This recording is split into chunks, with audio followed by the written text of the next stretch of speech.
Biyaheng Kapitol! Ang tinig ng inyong pamahalaang panlalawigan ng Batangas. Biyaheng Kapitol! Tumatalakay sa may pusong mga proyekto at programa. Biyaheng Kapitol! Tampok ang may puso at talinong serbisyo at paglilingkod. Biyaheng Kapitol! Bibida ang mga programa, proyekto at aktibidad sa gabay ng Hearts Program. Health, Education, Employment, Environment, Agriculture, Roads and Infrastructure, Tourism and Technology, Security and Social Services. Biyaheng Kapitol! Tunghayan ang mga kwento ng tagumpay ng mga bidang Batanggenyo. Biyaheng Kapitol! Samahan ang inyong mga patrol ng Kapitolyo sa mga balita tungo sa mas maunlad, mas masigla at mas matatag na lalawigan ng Batangas. Biyaheng Kapitol! Mapapakinggan tuwing Martes hanggang Biyernes alas 9:30 hanggang alas 10:30 ng umaga. Ito ang inyong Biyaheng Kapitol! Talino at Puso! Alas 9:30 na. Alay, Biyaheng Kapitolyo na! Ayun, good morning, good morning, good morning. Isang mapagpalang araw po at magandang umaga, lalawigan ng Batangas. Ayan, kamusta nagaho kayo? Abay, araw na naman nga po ng Tuesday. Ayan, isang panibagong araw na naman para sa atin. At syempre, aarangkada naman muli ang ating Biyaheng Kapitolyo. Yan, good morning sa'yo, Kristal. Yes, good morning. Yan, ngayon nga po ay ika-labing-siyam na ng Agosto sa taong 2025. Martes na naman po ng umaga at kahit tapos na nga po ang linggo ng kabataan, itong sinusundang linggo, patuloy pa rin nila tayong pinapahanga. Alam mo ba kung bakit, Kristal? Bakit nga ba, partner? Yan, dahil nga yan, 5 po sa ating mga kababayang or kabataang Batanggenyo ang nanguna at nakakuha ng 5 spots, syempre out of 10 spots, sa inilabas na resulta ng August 2025 Mechanical Licensure Examination at iyan nga po ay nanggaling sa isa sa hinahangaang kolehiyo dito sa lalawigan ng Batangas. Nagmula po yan sa Batangas State University, the National Engineering University. Kaya naman po, congratulations at tunay naman na kahanga-hanga. Yan, kahanga-hanga ang ating mga kabataang Batanggenyo at syempre, ika nga ang lahat ng kabataang Pilipino, sila ang tunay na pag-asa ng ating bayan. Mabuhay po kayong lahat. Yes, tama ka yan, Sir Vinson. Alam mo ba, hindi lang yan. Dahil ang Batangas State University po, the National Engineering University, ay kinilala po na rank 1 or Wow. top 1 performing school nationwide na po Wow. yan na may napakataas na 83.27 passing rate. Wow, ganun Ayan, naman. parang ang alam ko, doon kayo Uy, wala nag-college. yun. Yan. Para po sa kalaman ng lahat, dyan po tayo nagtapos. Yan. Ayun. Ayan. Kaya naman po muli, malaking pagbati po sa lahat ng pumasa sa August 2025 Mechanical Engineer Licensure Examination. At higit sa lahat sa ating pong top-notchers mula sa Batangas State U, TNEU, congratulations po sa inyo. Sa ating pong top 1. Yan. Akalain mo ba yun, Sir Vince, Grabe naman yan. mula sa atin, nanggaling ang top 1. Si Engineer John Kerwin N. Enriquez na meron lang naman 92.60%. Grabe. Kaya, ito naman, top 6, Engineer Jasmine Joy A. Ebreo. Sa top 7, Engineer Jasper E. David. Top 9, Engineer Renmark E. Atienza. At sa ating top 10, Engineer Justin Moises P. Dollar. Yan. At ito, maisingit ko lang tala. Yes. Itong top 10 natin, si Engineer Dustin Moises Dular, dati ko siyang estudyante, kaya naman bilang Wow. dating guro niya, ay tunay na nakaka-proud ang batang ito na who would have known natin mo, top 10 naman talaga. Napakagaling, Kaya nga, Sir napakahusay. Vince. Alam mo, itong 5 out of 12 ata to na ito lang ang patunay na talagang dekalidad po ang ating edukasyon dito sa Batangas Province. Ayan, kaya naman isang taas kamaong pagbati sa inyo, mga bagong ininyero ng bayan. Patuloy niyo po sanang gamitin ang inyong talino at puso para isikauunlad po ng ating bansa. Again, congratulations po sa inyong lahat. Yan, congratulations po. At syempre, bukod nga po sa magandang balitang yan ngayong Tuesday, ay ginanap nga din po kahapon lamang ang lingguhang pagbibigay pugay sa bandila ng Pilipinas kung saan nga po inuulat rin ni Governor Vilma Santos Recto ang magandang balita na aniya na ipamahagi na rin po natin ang 25,289 na DSW Family Food Packs sa ating mga nabiktima ng bagyo. At the same time, ang mga fisher folks, nabigyan din po sila bilang tulong na rin sa kanila. Yan, 3,000 fisher folks families na po ang ating natulungan sa kanila, 30,000 fisher folks families na po ang ating natulungan sa kanilang naging problema sa issue ng Taal Lake. Muli po sa mga departamento na tumulong at nakasama ng ating gobernadora at nagsaayos nito, maraming salamat daw po sa inyo. At ang tulong natin po sa mga fisher folks o yung mga suportang pangdugtong na tulong sa mga naging biktima ng Taal Lake issue ayon sa gobernadora ay tapos na po. Ayun, ay sadya, sabi nga lagi yan ni Yan. Governor, sadyang may mabilis na kilos, mabilis na desisyon at mabilis na aksyon para sa Batanggenyo.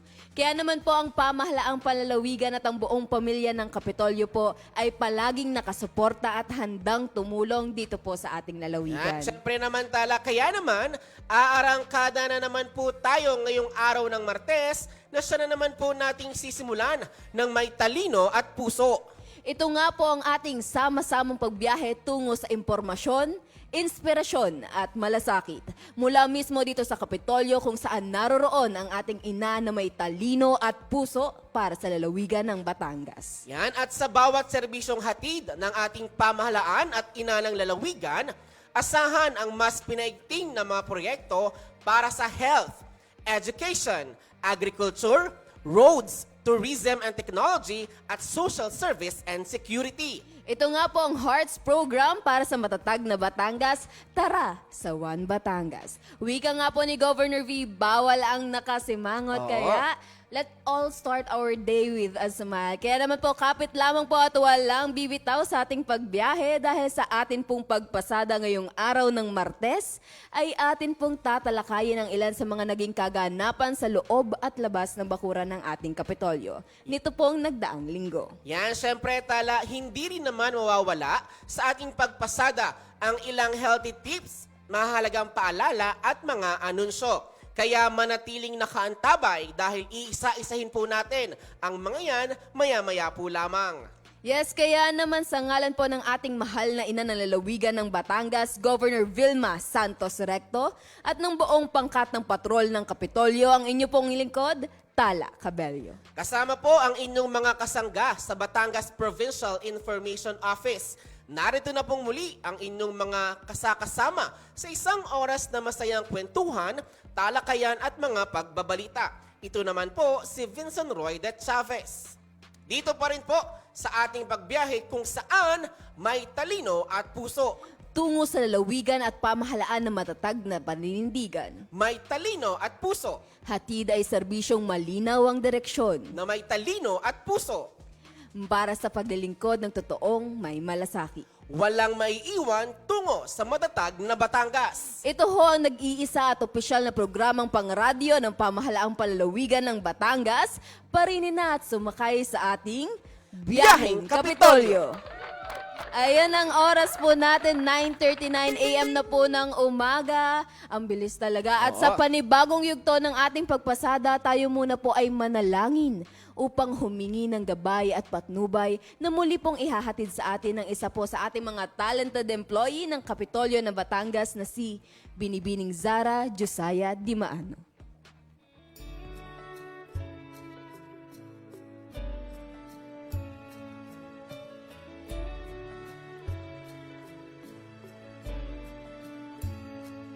She was driving last Friday on her way to Cincinnati on a snow-white Christmas Eve. Going home to see her mama and her daddy with the baby in the backseat. 50 miles to go and she was running low on faith and gasoline. It'd been a long, hard year. She had a lot on her mind and she didn't pay attention. She was going way too fast. Before she knew it, she was spitting on a thin black sheet of glass. She saw both their lives flash before her eyes. She didn't even have time to cry. She was so scared. She put her hands up in the air. Jesus, take the wheel, take it from my hands, 'cause I can't do this on my own. I'm letting go, so give me one more chance. Save me from this road I'm on. Oh, Jesus, take the wheel.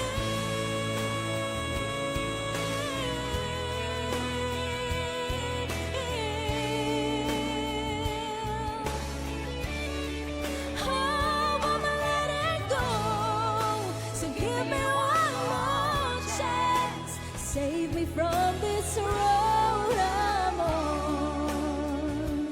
From this road I'm on. Jesus, take the wheel. Oh, take it from me.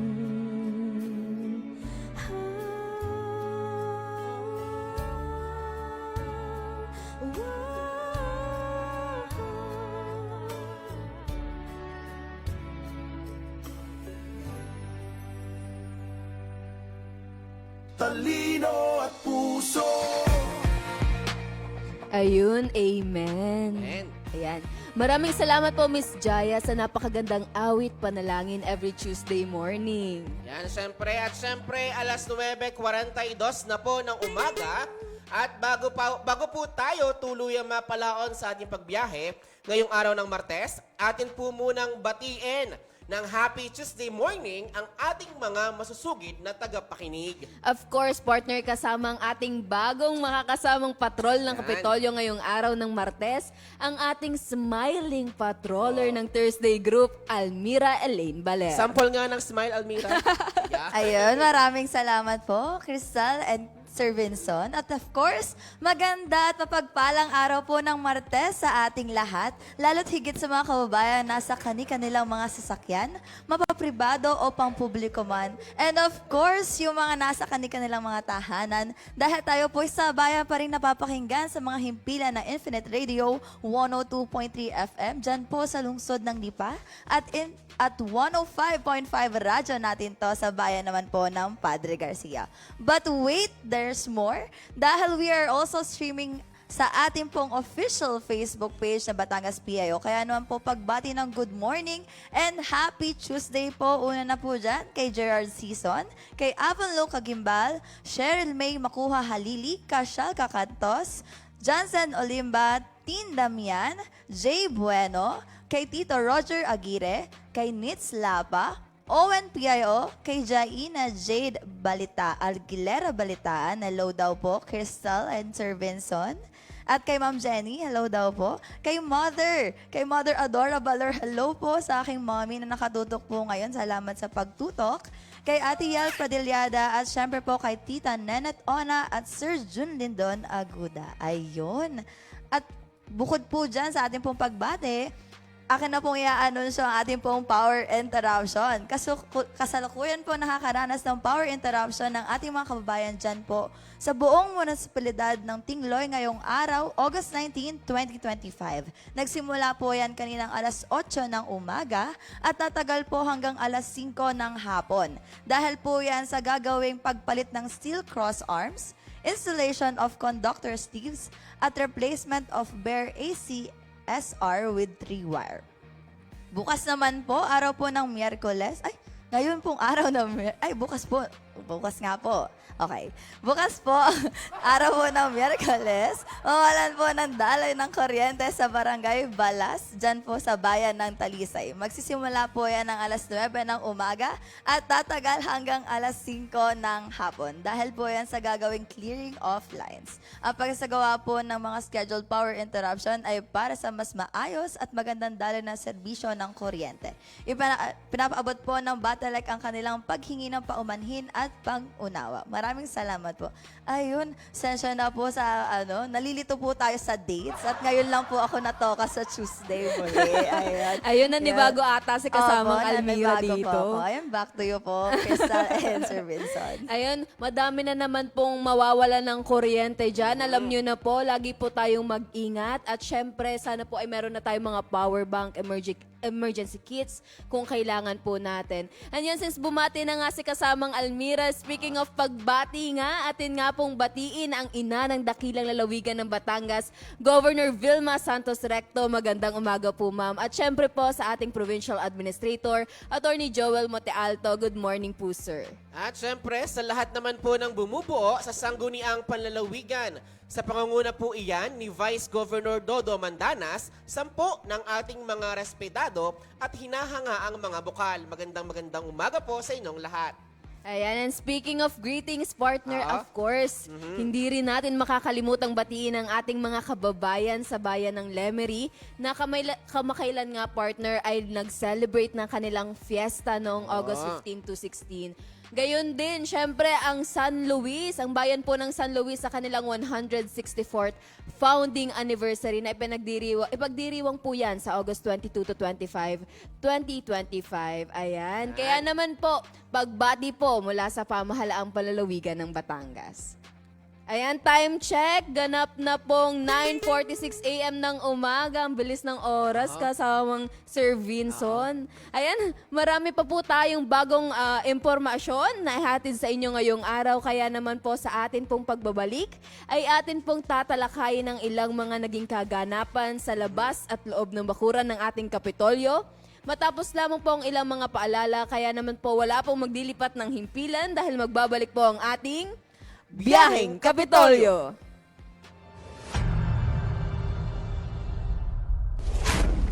Tay! Lumilindol po! Anak, magtago ka sa lalim ng mesa. Ang lindol or earthquake ay ang pagginig dulot ng biglang paggalaw ng mga bato sa ilalim ng lupa. Paano maiiwasan ang sakuna sa panahong ito? Una, alamin ang ligtas na lugar sa bahay, paaralan at opisina. Kung lumindol, gawin ang drop, cover and hold. Dumapa sa lupa o sahig. Magtago sa ilalim ng matibay na mesa at humawak sa paa nito. Pangalawa, kung nasa labas ng bahay, humanap ng lugar na malayo sa mga gusali, puno, poste ng kuryente at anumang mga bagay na maaaring bumagsak. Pangatlo, manatili sa loob ng bahay hanggang sa matapos ang pagyanig at siguraduhing ligtas ng lumabas ng bahay. At ang huli, bumalik ng bahay kapag may anunsyo na ni DRRMO, kapitan at iba pang lokal na otoridad. Maging listo, sa kamay mo nakasalalay ang kaligtasan mo. Ito ay hatid sa inyo ng Batangas Provincial Disaster Risk Reduction and Management Council at ng himpilang ito.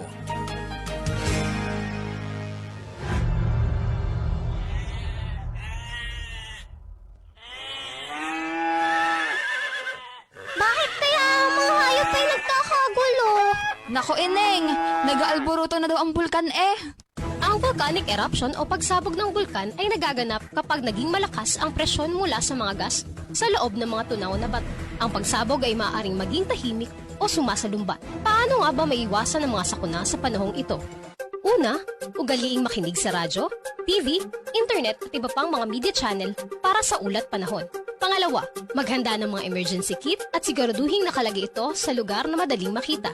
Pangatlo, sa pagsabog ng bulkan, maging handa sa maaaring paglindol at pagguho ng lupa. Lumikas patungo sa evacuation center kung may babala mula sa kapitan.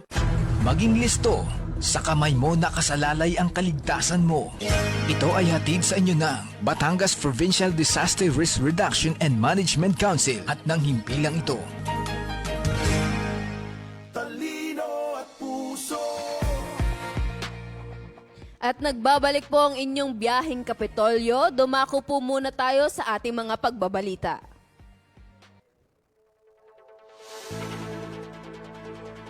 Isang makulay at masayang araw ang naganap sa Kapitolyo ng Batangas noong 15 ng Agosto 2025 dahil sa pagbubukas ng Governor Vilma Santos Recto Community Food Market.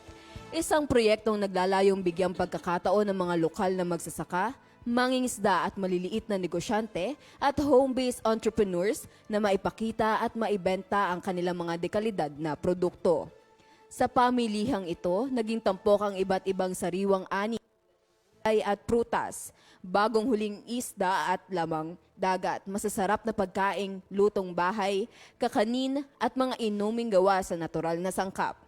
Hindi rin nagpahuli ang mga produktong gawa ng mga lokal na artisan gaya ng tinapay, kape, honey at iba pang specialty goods na tatak Batanggenyo.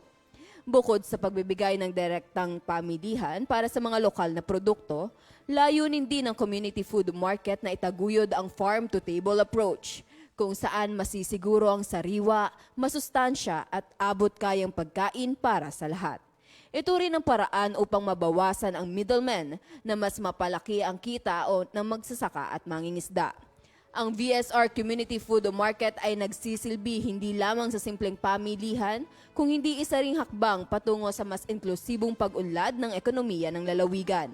Dagdag pa rito ang pagbibigay ng direktang akses sa mga mamamayan para sa masustansya at abot kayang pagkain, habang sinusuportahan ang kabuhayan ng mga magsasaka at maliliit na negosyante ng Batangas. Itinatampok din ang pamilihan ng galing, sipag at malikhaing isip ng Batanggenyo pagdating sa agrikultura at food entrepreneurship. Ang community food market ng pamahalaang palalawigan ng Batangas ay nasa ilalim ng pangangasiwa ng Office of the Provincial Agriculturist, katuwang ang halos 42 samahan na binubuo ng mga magsasaka, mangingisda, kooperatiba at negosyante. Samantala, personal na nagtungo ang Kapitolyo sa bayan ng Cuenca upang magpaabot ng tulong sa mga mangingisdang naapektuhan ng buhayan noong araw ng Sabado, Agosto 16, 2025. Ito ay isang-ayon pa rin sa direktiba ni Governor Vilma Santos Recto, kaisa ang buong tanggapan ng pamahalaang panlalawigan ng Batangas at lokal na pamahalaan ng naturang bayan. Bahagi ito ng mga tinutulungang kababayang mangingisda sa bayan sa palibot ng lawa ng Taal dahil sa bumabang demand sa isda, sanhi ng insidente ng mga nawawalang sabungero. Pinangunahan ang pamamahagi ng ayuda ng Provincial Assistance for Community Public Employment and Youth and Sports Development Office o PACPACE-2, Office of the Provincial Agriculturist at Provincial Treasurer's Office. Nandito rin po ang Mobile Community Kitchen ng Provincial Social Welfare and Development Office na pinangasiwaan ng mga kawani ng nasabing tanggapan. Naging kabahagi nga po sa pagtitipon sina Cuenca Mayor Alex Magpantay, 3rd District Board Member Fred Corona, Office of the Governor headed by Ma'am Sara Adolfo, Executive Assistant Ernie Milave, PACPACE-2 Head Fredes Vinda R. Mendoza, RSW, at mga talents ng Kapitolyo na naghatid ng saya sa mga fisher folks ng bayan ng Cuenca.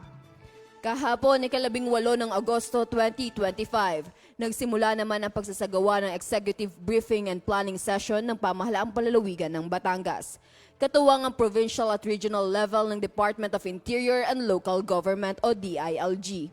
Pinangunahan ang formal na pagbubukas ng planning session ni Governor Vilma Santos Recto kasama sina Provincial Administrator Attorney Joel Montealto, Provincial Chief of Staff Pedrito Martin Dihan Jr. at mga department heads ng Kapitolyo. Bahagi ng pagtitipon ni Vice Governor Hermelando Mandanas, ilang mga miyembro ng Sangguniang Panlalawigan at ng opisyal mula sa DILG. Kabilang sina former Assistant Secretary for Human Resource Development ng DILG, Dr. Florida M. Dihan, DILG Region 4A Director Mr. Ariel Iglesia at DILG Batangas OIC Provincial Director Mr. Robinson Maak. Layunin ng aktibidad na mapalakas ang kapasidad ng pamahalaang panlalawigan pagdating sa pamamahala at paghahatid ng serbisyo sa publiko. At sa kaparehong araw nga po, formal nang nanumpa sa katungkulan si Mr. Mario Carmelo Pesa bilang bagong talagang Provincial Treasurer ng pamahalaang panlalawigan ng Batangas. Si Pesa ay opisyal na nanumpa sa harap ni Governor Vilma Santos Recto matapos ang naging pag-aproba sa kaniyang permanent appointment noong 11 ng Agosto.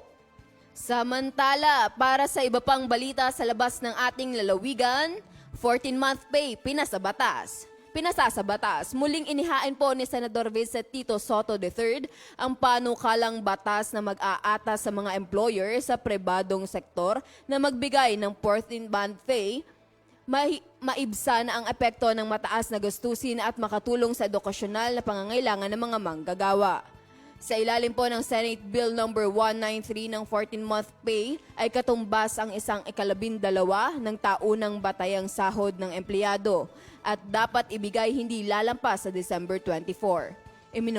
Inimungkahi ni Soto na ang 13th month pay ay ibigay tuwing June 14 upang makatulong sa gastusin ng pag-aaral ng mga anak. Matagal na itong dapat na ipatupad, malaki na ang itinataas ng cost of living, panahon na para makatanggap ng 14th month pay ang mga empleyado, ani ni Soto. Sasaklawin ng panukala ang lahat ng rank and file employees sa pribadong sektor, kasama mga sakop ng kasambahay law, basta nakapagtrabaho ng kahit isang buwan sa loob ng taon. Hindi sakop ang mga kumpanyang lugi, non-profit institutions na may malaking bawas na kita at mga employer na nagbibigay ng 14-month pay o katumbas nito. May exemptions ang panukala para hindi pahirapan ang mga struggling business, dagdag pa ni Soto. At samantala, sa iba pang mga balita, hinamon ng isang obispo ang e-wallet service provider sa Pilipinas na ipagbawal ang mga cash transactions sa lahat ng online gambling sa buong bansa. Kasunod ito ng hakbang ng nangungunang e-wallet na GCash at Paymaya, kung saan ipinagbawal na ang anumang online gambling money transfer at transaction mula August 16. Sinabi ni Taytay Palawan Bishop Broderick Pabilio na nakakabahala na sa pag-usbong ng makabagong teknolohiya ay nagsulputan din ang mga e-wallet sa Pilipinas. Ayon kay Bishop Pabilio, may pamamaraan pa rin ang mga nalulong sa online gambling upang makapaglipat ng kanilang pera at makapaglaro. Panawagan at hamon ni Bishop Pabilio sa pamahalaan at mga mambabatas na tuluyang ipagbawal ang online gambling sa Pilipinas na itinuturing na bagong salot sa lipunan. Naunang kinilala ni CBCP President Caloocan Bishop Pablo Virgilio Cardinal David ang hakbang ng Bangko Sentral ng Pilipinas na i-regulate ang access ng online gambling sa mga e-wallet provider. Gayunman, sinabi ng kardinal na hindi sapat ang hakbang ng BSP kaya't muli itong nananawagan sa pamahalaan na tuluyang ipagbawal ang online gambling sa bansa. Ayon nga po sa datos ng Philippine Amusement and Gaming Corporation or PAGCOR, umabot sa 32 milyong Pilipino ang aktibong nakilahok sa online gambling mula January hanggang May 2025. At yan nga po ay katumbas ng 291% na pagtaas kumpara noong nakaraang taon. Iniulat ng Recovering Gamblers of the Philippines na 80% ng kanilang mga pasyente sa rehabilitation center ay nabiktima ng online gambling na hindi lamang nagdulot ng pagkalugi ng pera o kita, kundi nagbunga rin ng depresyon at pagkawasak ng buhay, pamilya at relasyon sa kapwa. Para sa iba pang balita, pasadahan mo Almira Baler. Hinalal naman ng Senado ang unang batch ng senador na uupo bilang miyembro ng makapangyarihang Commission on Appointments. Sa plenary session, pinangalan ng contingent ng Senado ang Bicameral Commission na sina Senador Ronald Bato de la Rosa, J.V. Ejercito, Jinggoy Estrada, Bongo, Rodante Macoleta, Amy Marcos, Rafi Tulfo, Joel Villanueva at Mark Villar. Pansamantalang inurong naman ni Senador Alan Peter Cayetano ang kanyang nominasyon para magbigay daan sa mas marami pang representasyon ng Senate Minority Bloc sa CA. Ito ay kasunod sa pag-question ni Senate Minority Leader Vicenta Tito Soto III sa hakbang ni Senate Majority Leader Joel Villanueva na maghalal ng 10 senador ng Majority Bloc sa komisyon. Aniya, umaasa ang minority ng more cooperation or better treatment from the majority bloc. Samantala, ipinaliwanag naman ng Villanueva na ang computation ay batay sa 80 to 20 representation mula sa majority at minority. Sa ilalim ng Article 6, Section 18 ng 1987 Constitution, sinasabi na ang CA ay dapat binubuo ng Senate President bilang ex-officio chairman, 12 senador at 12 miyembro ng Kamara na hilal ng bawat kapulungan sa batayan ng proportional representation mula sa political parties at partido or organisasyon na nakarehistro sa ilalim ng party list system na inirepresenta nito. Binigyan mandato ng CA ang pag-aproba o kumontra sa appointment na gagawin ng Pangulo. Ang tungkulin ng komisyon forms part of the very delicate mechanism of checks and balances established by the Constitution to ensure that the coordinate departments of the government will function in a way that will be most conducive to the public welfare. Ayun, maraming salamat, Almira. At yan po ang pasada ng balita ngayong araw, August 19, 2025. Sa amin pong pagbabalik, marami pa po kaming ihahatid na mga anunsyo at paalala, gayon din ang mga healthy tips patungkol po sa tuberculosis. Aray, ano ka namang lamok to? O anak, bakit? Nakagat po kasi ako ng lamok. Naku, wag ka magpakagat sa lamok. Uso na naman ngayon ng dengue, anak. Lalo na ngayong tag-ulan. Dengue? Ano ka po yung dengue, Nay? Ang dengue ay isang uri ng impeksyon na sanhi ng virus na dala ng kagat ng lamok na Aedes aegypti. Kadalasan ang may sakit na dengue ay nakararanas ng biglaang pagtaas ng lagnat, matinding sakit ng ulo, pagsakit ng kalamnan at kasukasuan, kawalan ng ganang kumain, pagduduwal at pamamantal sa balat. Kung nararanasan ang mga nasabing sintomas, kinakailangan kumonsulta na kaagad sa pinakamalapit na health center o ospital upang maiwasan ang anumang komplikasyon. Iwasan po natin ang pag-inom ng gamot na hindi nireseta ng doktor. Naagapan ng severe dengue sa agarang pagkonsulta sa doktor at kakaunti lamang sa mga nagkakadengue ang nagiging grabe o severe. Para makaiwas sa dengue, tandaan ang 4S na isinusulong ng Department of Health. Una, search and destroy breeding place. Hanapin at alisin ang mga bagay na pwedeng maipunan ng tubig na maaaring pangitlugan at pamahayan ng mga lamok. Pangalawa, seek early consultation. Agad kumonsulta sa doktor kapag makakaranas ng anumang sintomas ng dengue. Pangatlo, self-protection measures. Gumamit ng proteksyon laban sa kagat ng lamok tulad ng insect repellent, magsuot ng mahabang kasuotan, maaaring gumamit din ng kulambo at iba pa. At ang pang-apat, say yes to fogging in times of impending outbreak. Maaring magpausok sa komunidad kung may banta ng dengue outbreak. Ngayong tag-ulan, dengue ay iwasan. Kaya ang 4S, lagi nating tandaan. Isang paalala po mula sa pamahalaang panlalawigan ng Batangas at ng himpilang ito. Toto Pito, 7 healthy habits na go na go. Move more, eat right. Ang tamang pagkain at pagkilos ang pundasyon sa malusog na pamumuhay. Ngunit sa Pilipinas, marami pa rin ang hindi nakakakain ng tama at hindi sapat ang ehersisyo. 2 sa 10 bata na wala pang 5 taong gulang ay kulang sa timbang, habang 1 sa 10 bata naman ang sobra sa timbang at obese. Sa tamang diet at ehersisyo, maiiwasan natin ang lumalalang banta ng malnutrisyon at obesity. Maiiwasan din natin ang mga non-communicable diseases tulad ng diabetes, sakit sa puso at stroke. Para tayo'y manatiling malusog sa anumang edad, sundin ang mga tips na to. Gumalaw ng 30 to 60 minutes kada araw. Tangkilikin ang active transport tulad ng pagbibisikleta at paglalakad. O gumawa ng mga aktibong gawain tulad ng paglilinis ng bahay.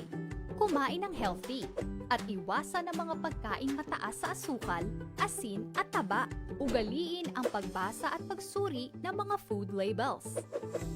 Iwasan ang mga inuming mataas sa asukal tulad ng soft drinks at uminom ng di bababa sa 8 baso ng tubig kada araw. Pag naghahanap ka ng panghimagas, kumain ng prutas sa halip ng mga minatamis tulad ng cake at ice cream. Tara na't labanan ang malnutrisyon at mga sakit. Ugaliin nating mag-move more, eat right, for a healthy Pilipinas. Talino at puso. Ayan, nagbabalik po ang inyong biyaheng Kapitolyong. Oras po natin, 10:04 na ng umaga. At bago nga po tayo magpatuloy sa ating mga nakahanda pa pong pagbabalita at mga anunsyo, Almira Baler, baka may gusto ka pang batiin? Yes po, good morning po kay Tita Shirley Balmes. Good morning po sa inyo. Kay Sir Boyet Kadikbak Asilo, good morning po. Kay Sir Julius de la Cruz, kay Ma'am Maria Ilaw, good morning po. At kay Sir Jeffrey Balitaan Evangelista. Hello po sa inyong lahat. Salamat po sa inyong pagtutok. At syempre po sa mga tututok ba po, maraming salamat po sa inyo at sana po ay makinig po kayo sa aming topic ngayong umaga. At ito po ay mahalagang malaman po nating lahat. Ano po? At syempre po, maibahagi ko lang po, ang araw na ito din po ay World Photography Day. Kaya naman po sa ating po mga mahilig mag-picture, professional man po or hobby, Happy World Photography Day po sa inyo. Ayun lamang po at back to you po, Crystal and Sir Vincent. Yan, ito Almira, maisingit ko lang din. Nakatutok po sa ating pagbiyahe ngayong araw ang ating mga kasamahan dyan sa Office of the Provincial Veterinary. Especially po ang ating mga taga-Animal Health Division. Magandang umaga po sa inyo dyan, kina Doc Dwight Amparo. Good morning po sa inyo. And syempre, nakatutok din po sa atin ang mga taga Batangas City Provincial Information Office. At pagbati rin po pala ng happy 34th anniversary sa Batangas State University Dance Company. Siyempre sa pangunguna na nag-iisang resident choreographer kay Sir Alvin Remo.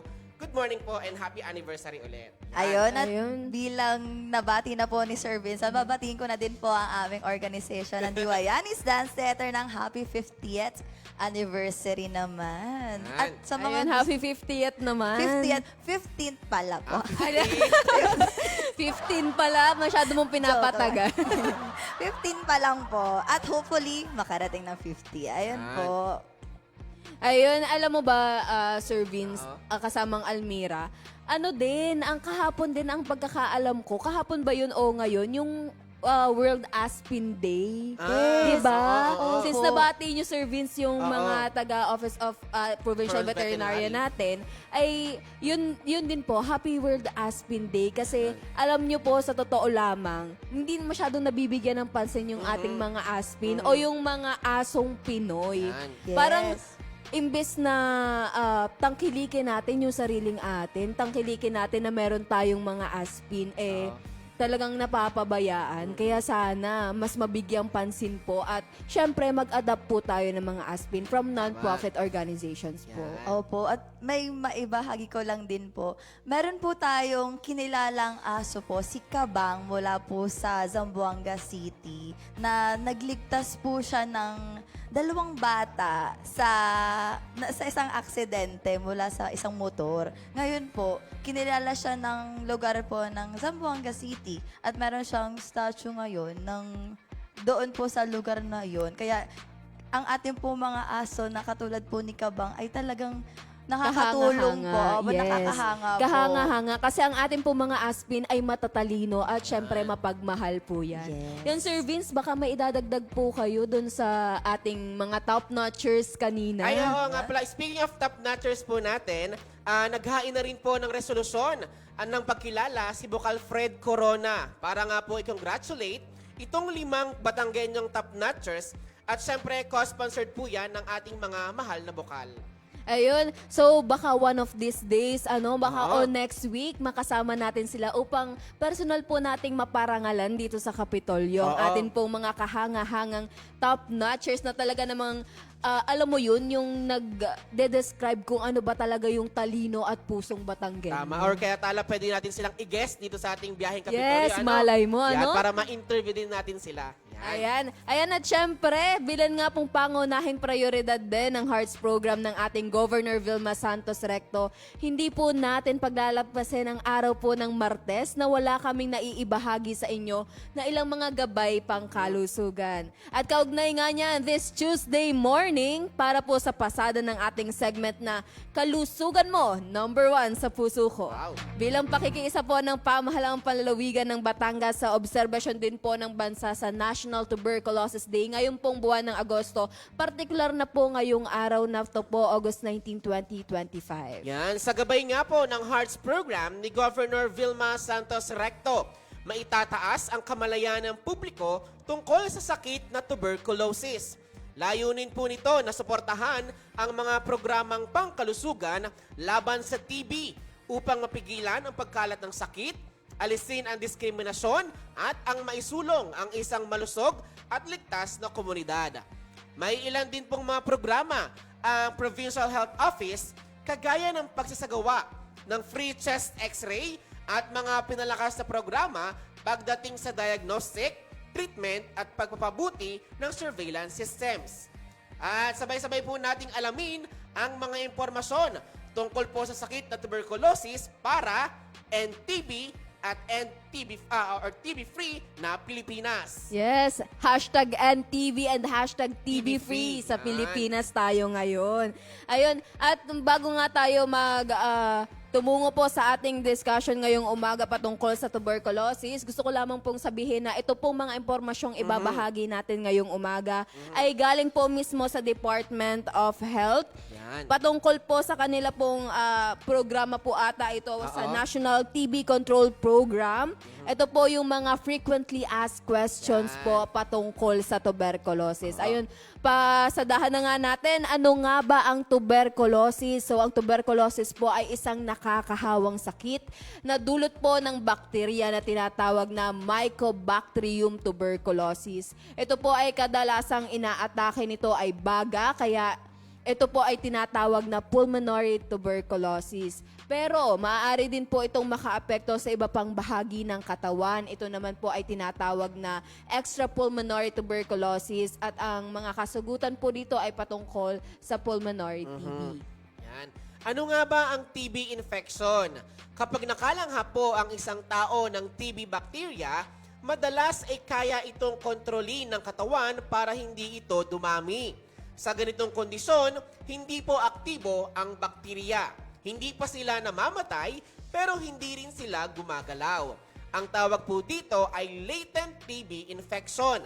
Ang taong may latent TB ay walang nararamdamang sintomas, hindi nakakahawa, at posibleng magkaroon ng TB disease sa hinaharap. Ayan, at kung ano nga ang TB disease, hindi po lahat ng TB infection ay magkakaroon ng TB disease. Yan. Katulad nga ng sinabi mo, Sir Vinces, meron tayong latent TB infection.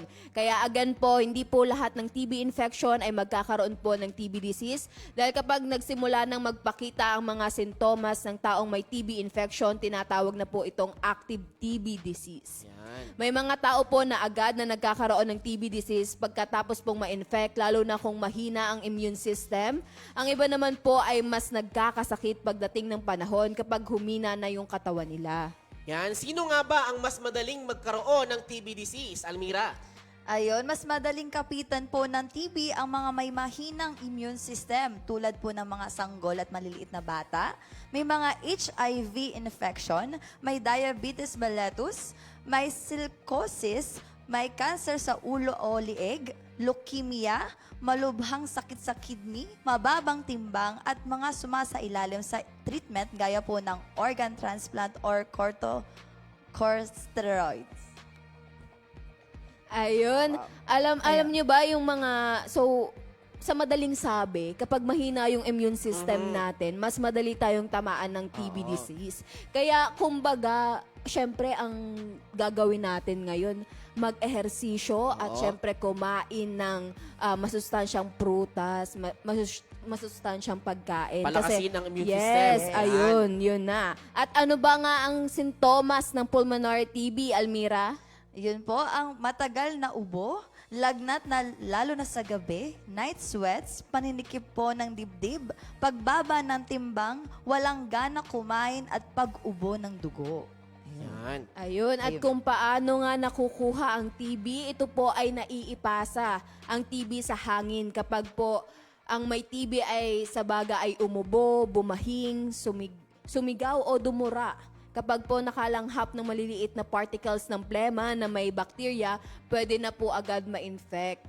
Ang hindi ka po mahahawa ay kapag po humawak po kayo sa damit ng may TB o sa pakikipagkamay. Kumbaga po ito po yung airborne. Ano po?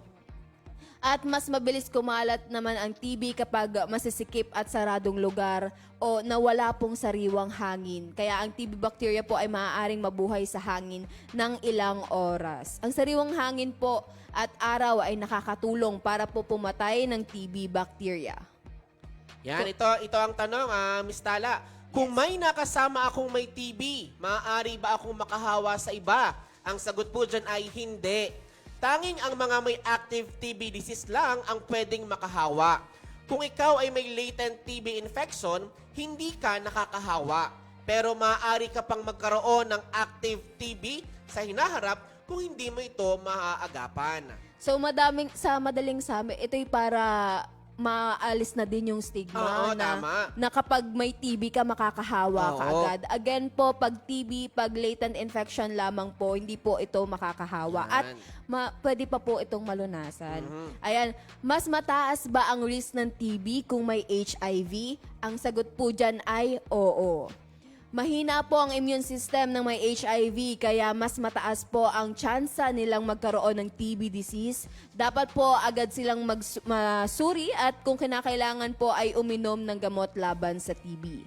Yan, may tinatawag naman po tayong drug-resistant na TB. Ito po ay kapag hindi na epektibo ang TB drugs na iniinom ng pasyente laban sa TB bacteria. Ito ay maaari mangyari kung hindi tinatapos ang buong gamutan, mali ang dosage o tagal ng pag-inom, pabago-bago ang supply ng gamot, at mababa ang kalidad ng gamot. Samantala, sino ang mas at risk sa drug-resistant TB, Almira? Ayun po, hindi regular umiinom ng gamot, hindi tinatapos ang gamot na TB na dati, galing sa lugar na maraming drug-resistant TB, at malapit sa taong may ganitong uri ng TB. At paano nga ba kumakalat ang drug-resistant TB, Almira? Baka pwede mo ding i-share?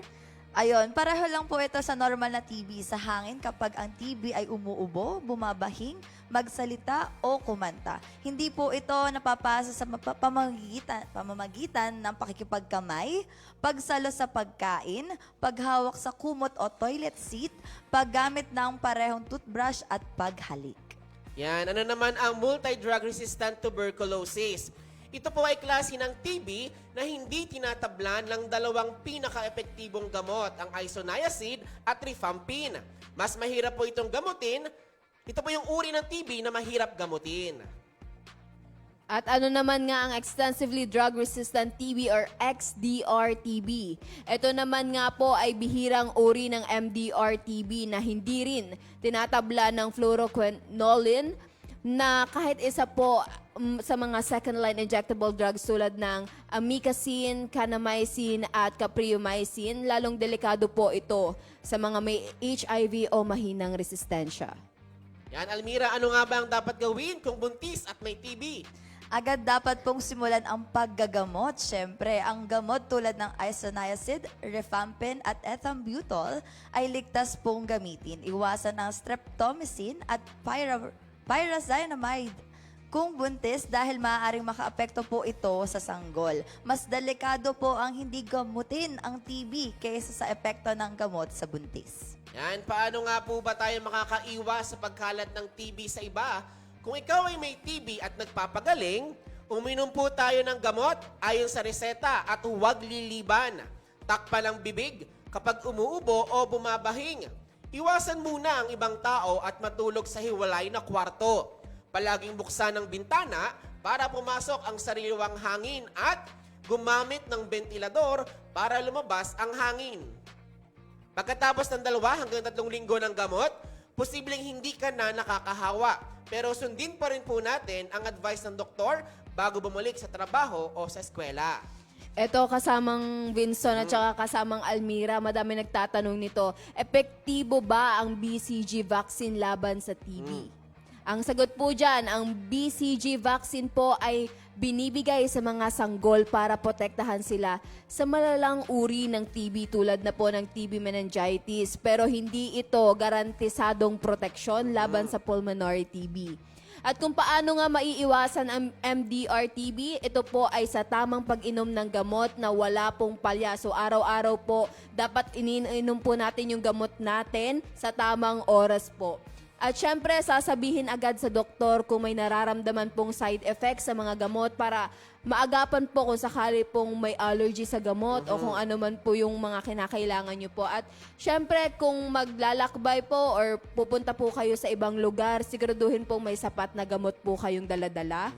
Iwasan din po ang exposure sa mga taong may MDR-TB, lalo na po sa saradong lugar gaya po ng mga kulungan, ospital o mga shelter. Yan, pero ang tanong ay, nagagamot nga ba po ang TB? Ang sagot dyan ay oo.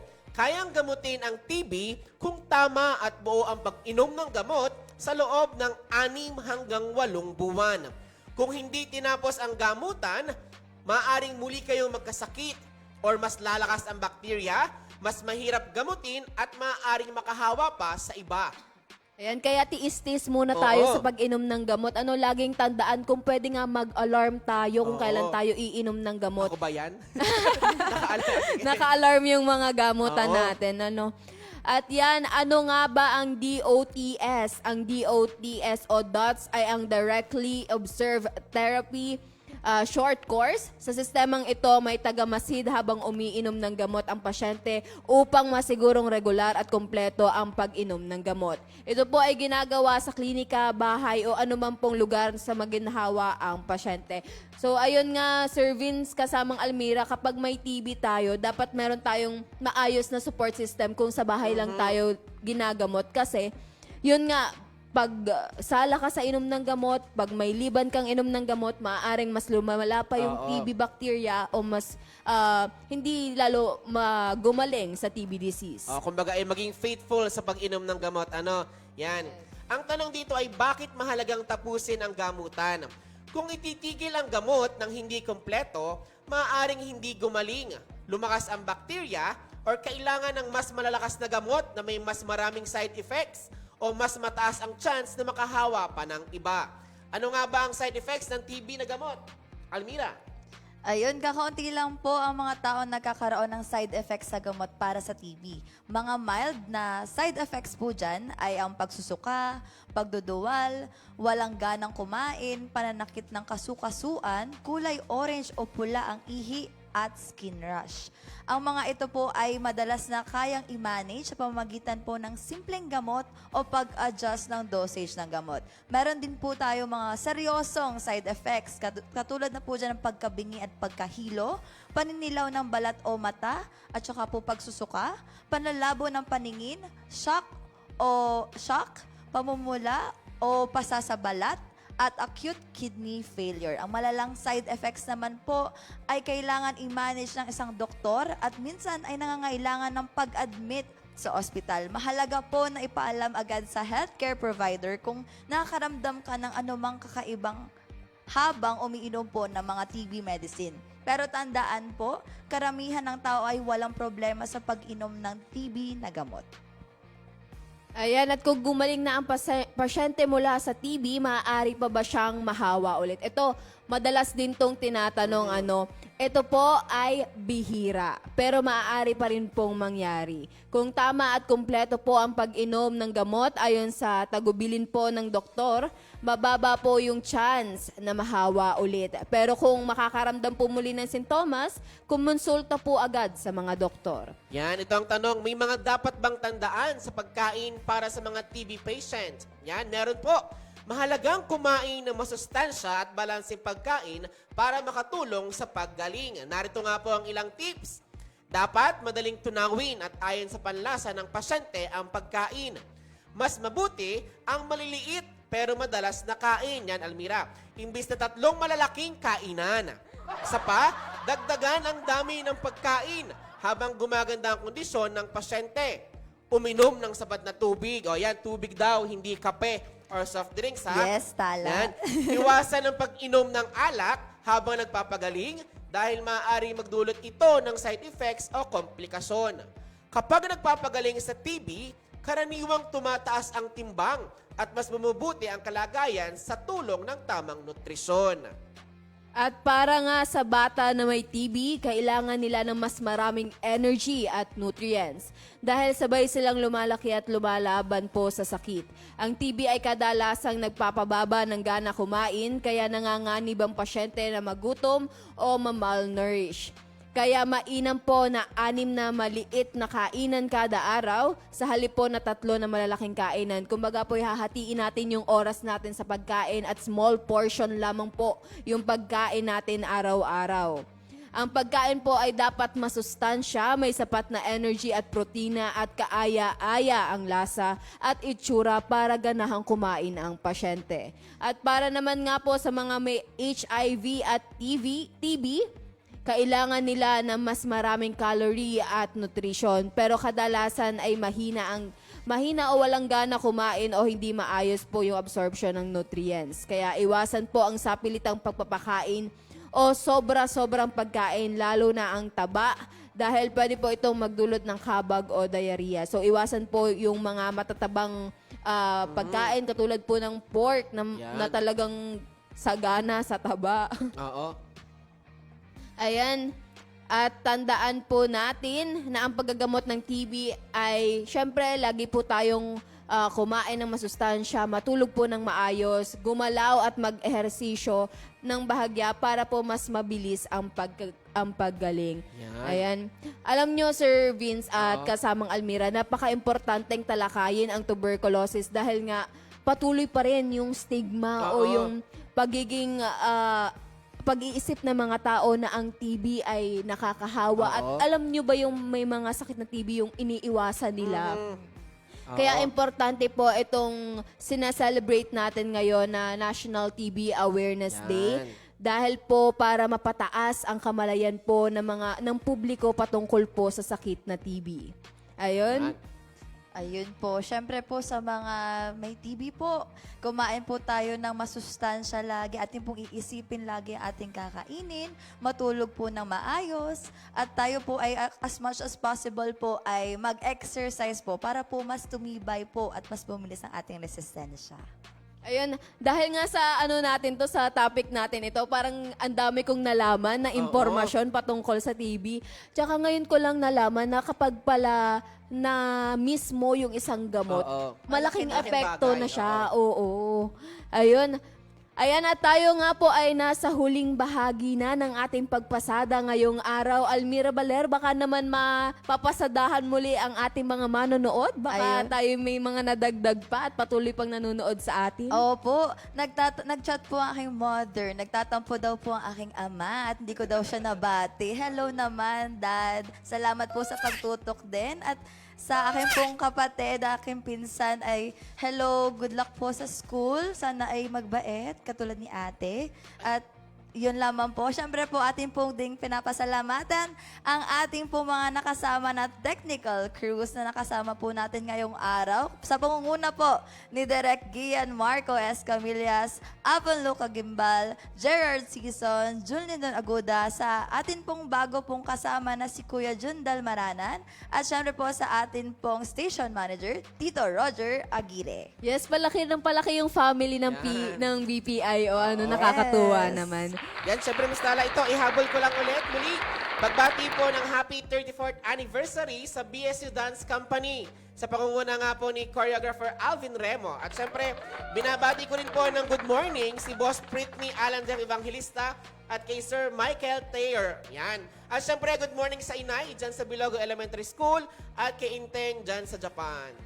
Ayan, binabati ko din po ang aking pinsan na si Gia Nicole. Sabi niya kasi sa akin, Ate Kiki, hindi ako makakarating sa birthday mo. Meron sila ngayong parang mission kasi nurse siya So pupunta sila sa ibang lugar para, alam niyo yun, mag-volunteer na tumulong sa gamutan po dyan.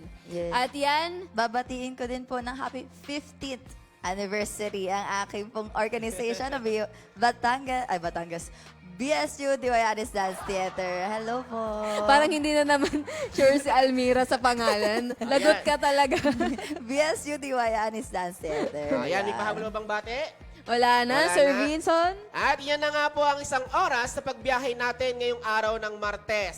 Sa ngalan nga po ni Governor Vilma Santos Recto at ng buong pangkat ng pamahalaang panlalawigan ng Batangas. Ng pamunuang makadiyos, makakalikasan, makatao, may talino at puso para sa bawat Batanggenyo. Sa walang humpay na pagpapala ng Panginoon at sama-sama nating pagkilos, sa lahat ng hamon tayo'y babangon. Sa pamamagitan ng ating pagkakaisa, ipapakita na ang ating likas na katangian, matatag tayo Batanggenyo. Muli ang inyong pong lingkod, Vincent Roy de Chavez. Tulad ng One Batangas, muli atin pong pagsama-samahan ang isang pamahalaang matatag na may paninindigan, may malinaw na direksyon at mayroong totoo at tunay na malasakit. Ako naman po si Tala Cabello. Kasama po ang ating patroller ngayong umaga, Almira Elaine Baler. Maraming salamat po sa muling pagtutok at patuloy na pagsama sa ating pagpasada dito po sa inyong Biyaheng Kapitolyo!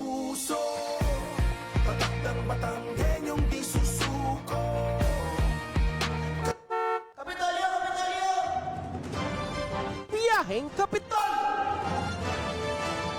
Ang tinig ng inyong pamahalaan.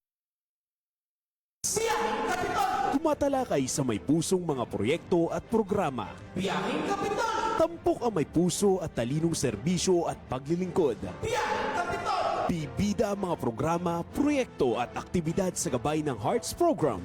Health, Education, Employment, Environment, Agriculture, Roads and Infrastructure, Tourism and Technology, Security and Social Services. Biyaheng Kapitol! Tunghayan ang mga kwento ng tagumpay ng mga bidang Batanggenyo. Biyaheng Kapitol! Samahan ang inyong mga patrol ng Kapitolyo sa mga balita tungo sa mas maunlad, mas masigla at mas matatag na lalawigan ng Batangas. Biyaheng Kapitol! Mapapakinggan tuwing Martes hanggang Biyernes alas 9:30 hanggang alas 10:30 ng umaga. Ito ang inyong